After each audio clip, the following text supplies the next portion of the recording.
ഗർഭവതിയായിരിക്കുന്ന സമയത്ത് കഹോടക മഹർഷി ഈ വേദമന്ത്രങ്ങളെ ഒക്കെ കുട്ടിക്ക് ഇങ്ങനെ കേൾപ്പിച്ചു കൊടുക്കും.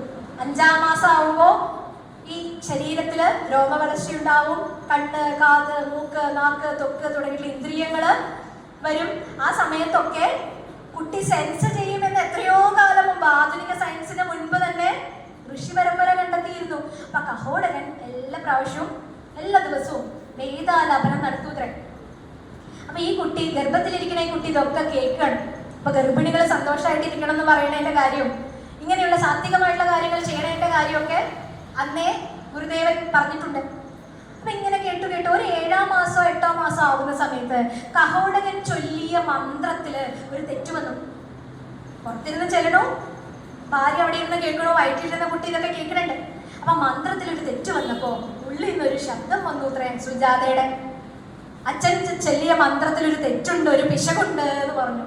ഇത് കേട്ടതും അദ്ദേഹത്തിന്റെ ആത്മാഭിമാനത്തിന് ക്ഷതമേറ്റു. അദ്ദേഹത്തിന് ദേഷ്യം വന്നു. ജനിച്ചിട്ട് പോലുമില്ല ഇത്രയ്ക്ക് അഹങ്കാരമോ, നിനക്ക് ശരീരത്തിൽ 8 വളവുകൾ ഉണ്ടാവട്ടെ, ശപിച്ചു. അങ്ങനെ ജനിച്ചു അഷ്ടാവക്രൻ, ശരീരത്തിൽ 8 വളവുകളോടുകൂടി. പക്ഷെ ജ്ഞാനിയായിരുന്നു. അഷ്ടാവക്ര ഗീതയൊക്കെ കേട്ടിട്ടില്ലേ? അദ്ദേഹത്തിന്റെ ഗ്രന്ഥങ്ങളാണ്. ഈ ലോകത്തിന് അനേകം ജ്ഞാന സംഭാവനകൾ ചെയ്തിട്ടുള്ള ഒരു വലിയൊരു ഗുരുനാഥനാണ് അഷ്ടാവക്ര മഹർഷി.